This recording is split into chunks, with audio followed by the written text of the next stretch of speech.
Une personne est en situation de précarité énergétique quand, dans son logement, elle éprouve des difficultés à disposer de la fourniture d'énergie nécessaire à la satisfaction de ses besoins élémentaires, par exemple à cause de bâtiments mal isolés ou du prix des ressources énergétiques. Un ménage est jugé en état de précarité énergétique s'il consacre plus de 10% de ses ressources à ses dépenses d'énergie. En 2006, cela concernait 3,8 millions de ménages. En cause, l'état des logements, dont la performance thermique est généralement mauvaise. Les équipements de chauffage et de production d'eau chaude, souvent vétustes, qui participent à gonfler la facture énergétique.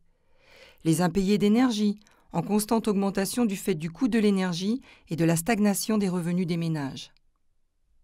On peut représenter ce phénomène comme une spirale, entraînant des effets cumulatifs pour les personnes qui en sont victimes, avec des conséquences économiques, sanitaires et sociales graves. Froid, exposition à des températures trop basses, excès d'humidité, méthodes alternatives de chauffage, mauvaise aération du logement peuvent entraîner stress, fatigue et isolement social, affections respiratoires et cardiovasculaires, allergies, risque d'intoxication au monoxyde de carbone et risque d'incendie. Devant la gravité de ces situations, les pouvoirs publics, les réseaux associatifs, les acteurs de l'énergie et même les grands groupes tentent d'apporter des réponses.